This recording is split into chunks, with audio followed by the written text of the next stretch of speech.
बिस्मिल्लाहिर्रहमानिर्रहीम। अस्सलाम वालेकुम। कैसे हैं आप लोग?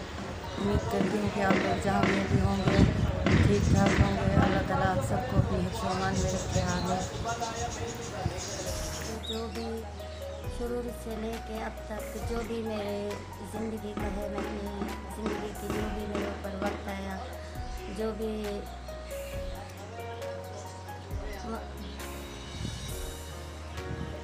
बचपन से लेके अब तक जो भी मैंने अपनी ज़िंदगी में किया, जिस तरह से मेरी ज़िंदगी गुजरी, वो आप लोगों से मैं शेयर करना चाहती हूँ। हम लोग शुरू में गांव में रहते थे। मेरे अम्मी अब्बू, मेरे पांच भाई हैं मेरे, और हम 3 बहनें। सबसे छोटी मैं थी। हम गांव में रहते थे और मेरे भाई जैसे जैसे बड़े होते गए, सब लोग शहर में शिफ्ट होते गए, कराची में। फिर बाकी मेरे अम्मी अब्बू वहाँ पे रहते थे और मैं अपने अम्मी अब्बू के साथ रहती थी। जब भी मेरे भाई आते थे, कभी कभार मैं बड़े भाई के साथ कराची में आ जाती थी, क्योंकि शहर में रहना मुझे बहुत अच्छा लगता था। मैं जैसे गांव में लाइट वगैरह नहीं थी उन दिनों, तो हम लोग ऐसे ही रहते थे, जैसे लालटेन वगैरह जला के हम लोग रहते थे वहाँ पे। तो जैसे मेरे बड़े भाई आते थे, फिर मैं भी कहती थी कि मैं भी भाई के साथ जाना है। अपनी अम्मी को कहती थी मैंने भी शहर देखना है, मैंने भी शहर जाना है। तो मेरे भाई कहते थे कि चलो ठीक है चलो। तो मैं उनके साथ चली जाती थी। कभी 2 माह, कभी 3 माह, कभी 6 माह में से लगा के फिर वापस आ जाती थी। तो ऐसे वक्त गुजरता गया। फिर हम लोग गांव में रहते थे। जैसे मेरा अब्बू और यानी मेरा अब्बू भी और उनके 2 भाई यानी चचा मेरे, वो रहते थे साथ में। लेकिन मेरे एक चचा तो शहर में चले गए, तो वो शहर में रहने लगे, रहीमिया खां में रहने लगे। और मेरे अब्बू और हमारे एक बड़े चचा, वो पहले ही इंतकाल कर गए थे, मैंने उनको नहीं देखा था। 3 भाई थे और तीनों का जो मकान था वो एक ही, यानी गांव में जैसे बड़े बड़े मकान होते हैं, सबका एक एक कमरा बना हुआ था। तो हम फैमिली जो थी, हमारी फैमिली जो थी वो काफ़ी बड़ी थी, यानी 5 भाई और हम 3 बहनें, अम्मी अब्बू। तो हमें एक कमरा बहुत कम पड़ता था, इसलिए फिर मेरे अम्मी अब्बू ने एक कमरा और बनवाया था। तो हमारे 2 फिर कमरे हो गए, वहाँ पे 2 रूम हो गए। उसके बाद फिर ऐसे ज़िंदगी चलती रही। फिर आहिस्ता आहिस्ता करके भाइयों की शादी हो गई। भाई शहर में कराची में शिफ्ट हो गए। 2 मेरे भाई नहीं हुए थे उनकी शादी। फिर बड़े भाई उनको भी ले गए अपने साथ, क्योंकि वहाँ पे वो काम वगैरह करते थे। गांव में तो कुछ ऐसा काम नहीं था, तो शहर में काम वगैरह भाई ने डाला हुआ था कि चलो काम कर लेंगे तो अपने पाँव पे खड़े हो जाएंगे। तालीम वगैरह इतनी थी ही मेरे भाइयों के पास। तो क्योंकि हमारे गांव में उन दिनों स्कूल थे तो बहुत दूर थे, तो बस ज़्यादा तालीम नहीं हासिल कर सके मेरे भाई, ना ही हम बहनें। क्योंकि गांव में लड़कियां अच्छा नहीं समझते थे कि लड़कियों की तालीम हो, लड़कियां पढ़ें। तो इस वजह से फिर हम लोग गांव में रहते थे। और मेरी कज़न की 2 लड़कियां थीं और मैं एक थी, क्योंकि बाकी बहनों की तो शादी हो चुकी थी 2 की। मैं सबसे छोटी हूँ। तो फिर मैं जब रहती थी वहाँ पे उनके साथ, अपने कज़न की बेटियों के साथ, वो भी रहते थे। तो हम यानी एक ही फैमिली थे। जैसे हम लोग अपना अपना ही बनाते थे, अपना अपना ही खाते थे, लेकिन हम लोग रहते एक साथ थे। कभी भी कोई झगड़ा वगैरह होता था तो हमारा आपस में ऐसे हो जाता है, जैसे बच्चों का झगड़ा वगैरह हो जाता था। तो उनके पास एक टेलीविज़न था, तो जब भी मकसद वो बैटरी सिस्टम था उन दिनों, ब्लैक एंड वाइट टीवी होते थे। रंगीन भी होते ही होंगे, लेकिन काफ़ी मैंने देखा था कि ब्लैक एंड वाइट टेलीविज़न जो थे ना वहाँ पे। तो फिर वो लोग क्या करते थे कि जैसे कोई झगड़ा हो गया या कुछ हो गया, मेरी जो कज़न की बेटियाँ थी, वो जिस तरह मैं अपनी चारपाई वगैरह डालती थी, तो वो क्या करते थे कि उसका जो है टेलीविज़न की जो ना, मैं जहाँ बैठी होती थी ऐसे पीट करके रख देते थे ताकि मैं ना देख सकूं। वो इस तरह के मेरे साथ करते थे। हमारे पड़ोस में रहते थे। मैं कभी कभार अम्मी अपनी को कहती थी कि अम्मी मुझे कोई फ़िल्म या कोई ड्रामा देखना है, तो मुझे जाना है, मैंने देखने जाना है। तो मेरी अम्मी कहती थी अच्छा ठीक है मैं ले जाऊंगी। तो कभी कभार मैं, क्योंकि बिल्कुल पास ही में थी, एक ही दीवार के साथ था हमारा घर, तो मैं कभी कभार उनके घर चली जाती थी। तो फिर उनके ऊपर भी बातें करते थे ये लोग। फिर आहिस्ते आहिस्ते ऐसे वक्त गुजरता गया। और मैं जो थी ना, काफ़ी वो जैसे कहते हैं ना, बच्चा एक हो तो उसके साथ इस तरह से बातें करें लोग, और लोग मुझसे तो गलत सोच रखे हैं। तो वो ये बच्चा जो मेरी उम्र थी तकरीबन 10-12 साल की उम्र थी, तो बच्चा ऐसे सोच सोच के या उसके साथ इस तरह की चीज़ें हों तो वो काफ़ी डिप्रेशन में चला जाता है। तो मैं भी बस किसी से कुछ नहीं कहती थी, अपने दिल में रख लेती थी कि चलो कोई बात नहीं है भी, अगर इनके पास टीवी है, ये लोग देखते हैं, हमारे पास नहीं है। कि मेरे अम्मी अब्बू इतना अफोर्ड नहीं कर सकते थे कि वो हम लोगों को कोई यानी टीवी वगैरह ख़रीद के दें। एक छोटा सा रेडियो वगैरह होता था, वो मैं कभी कभार चला के खाना वाना बना लेती थी, क्योंकि छोटी उम्र में ही गाँव में जो है ना लोग खाना बनाना और ये सब काम करना सीख लेते हैं।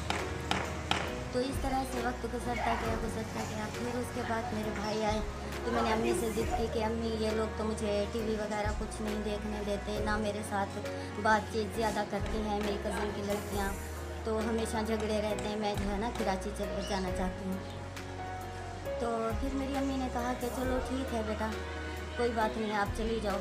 जब मैं कराची में आई तो मैं अपने भाई और भाभी के साथ रहने लगी और उनके साथ फिर मैं यानी उनके पास माशाल्लाह ज़ाहिर शहर है, कराची है, तो जैसे लाइट वगैरह सब यानी उनके पास टेलीविज़न सब कुछ, जैसे बच्चे होते हैं ना कि किसी चीज़ के साथ लगाव हो जाता है कि चलो भी हमारे पास भी टीवी है, यानी हम देखेंगे तो अच्छा लगेगा।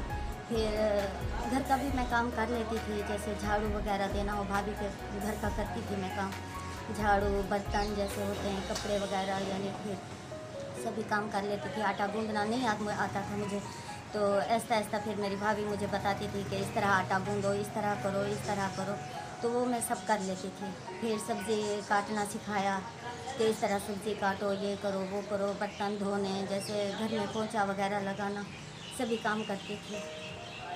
तो मेरे भतीजे सब छोटे छोटे थे, कोई 4 साल का, कोई 5 साल का, कोई 6 साल का, इस तरह से।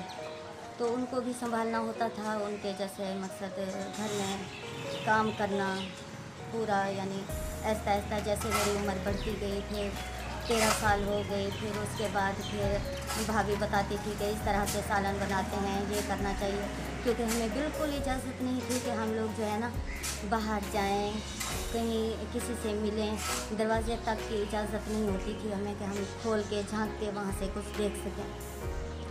तो इसलिए फिर ऐसा ऐसा वक्त गुजरता गया, मैं सब घर के काम काज करने लगी। फिर ऐसा ऐसा रोटियां वगैरह किस तरह बनाते हैं मेरी भाभी मुझे बताती थी, इस तरह रोटियां बनाओ, इस तरह सालन बनाओ, इस तरह झाड़ू बर्तन ये सब करना पड़ता है। सभी काम का घर का काम मैंने सीख लिया था, तकरीबन 14 साल मेरी उम्र हो गई। तो उन दौरान मैं एक आध मरतबा फिर गाँव भी गई, फिर उसके बाद फिर वापस आ गई। जैसे जैसे मेरी उम्र बढ़ती गई, मेरे काम भी मेरे साथ वैसे वैसे बढ़ते गए। तो फिर मेरी ज़िम्मेवारी हो गई कि भाई सुबह को बच्चों को स्कूल भेजना है, तैयार करना है। फिर भाभी आती थी, उठाती थी, चलो भी उठ जाओ, बच्चों को उठाना, स्कूल भेजना, उनको नाश्ता कराना, खाना वाना खिलाना, ये सब कराना मेरा ही काम होता था। मैं घर का भी काम करती थी, क्योंकि उन दिनों मेरे भाई का मकान भी बन रहा था, काफ़ी मज़दूरों का खाना वाना बनाना, रोटी वगैरह ये सब काम काज जो होते थे सब मुझे करने पड़ते थे। लेकिन जब मैं शुरू में आई थी कराची में, 10 साल 12 साल मेरी उम्र थी, 10-11 साल ऐसी उम्र रही होगी जब शुरू में मैं आई, तो मेरा भी दिल करता था मैं भी स्कूल जाऊं, मैं भी पढ़ूं लिखूं स्कूल में। तो फिर नहीं, अब मेरे भाई के बच्चे जाते थे लेकिन मैं नहीं जा सकी, क्योंकि मैं जाना चाहती थी, मुझे बहुत ज़्यादा ख्वाहिश थी कि मैं स्कूल में जाऊँ और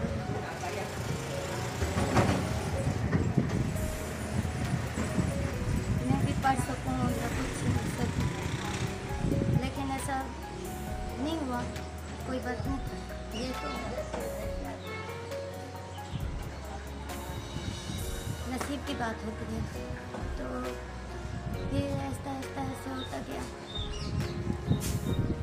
फिर उसके बाद मैं काफ़ी बीमार हो गई, क्योंकि एक दिन में वहाँ पे भाभी के घर में फंक्शन था, तो मैं काफ़ी देर तक काम करती रही।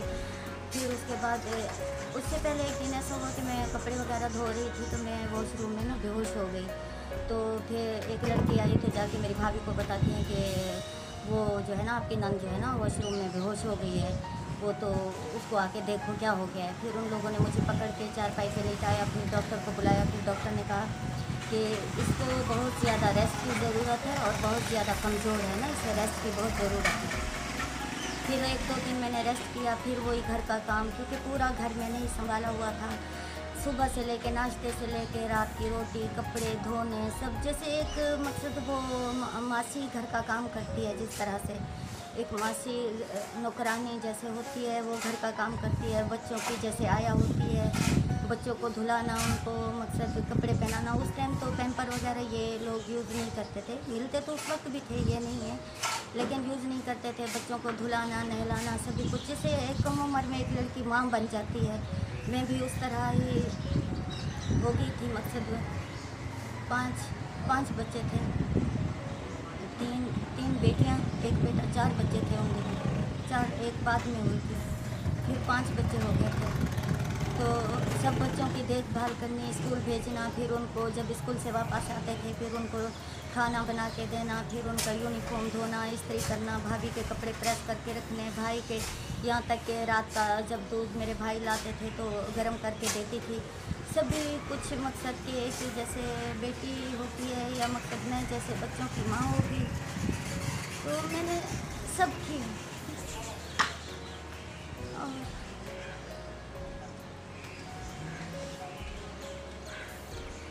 ये मेरा बताने का मकसद ये है कि इतनी छोटी बच्ची के साथ हर माँ बाप के लिए एक में मकसद एक सीख है कि इतनी छोटी सी बच्ची मकसद वो उसको ऐसे कामों में मत डालो।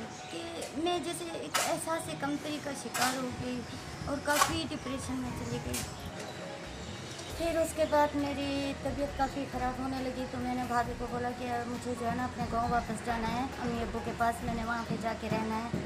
तो मेरी भाभी ने कहा ठीक है, 1-2 एक्सरे वगैरह करा लेते हैं। फिर 1-2 जगह से एक्सरा कराया तो किसी ने कहा कि इसका दिल बढ़ गया है, किसी ने क्या कहा, किसी ने क्या कहा, कोई सही मकसद रिपोर्ट नहीं मिली थी। तो फिर मैंने भाभी को बोला कि नहीं भाई, अब जो है ना मुझे गाँव जाना है वापस, तो मैं नहीं रह सकती, अब मुझे अम्मी अब्बू की याद आ रही है। तो फिर मैं वापस चली गई। फिर मेरे भाई को बोला कि हाँ भाई, मेरी खाला की बेटियां जा रही थी और एक खाला का लड़का भी था, 3-4 जो है ना बंदे जा रहे थे।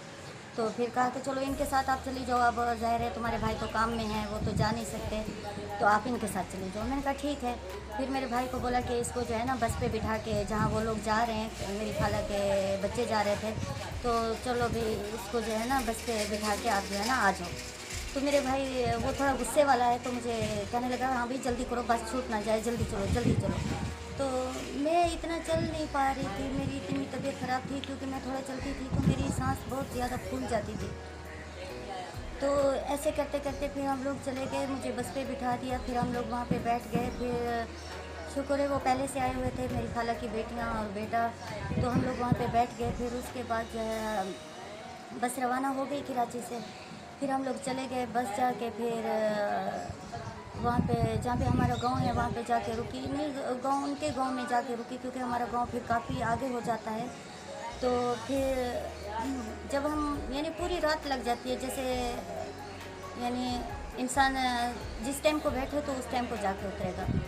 तो बस पे बैठे, फिर हम लोग जो है ना वहाँ पे जाके उतरे।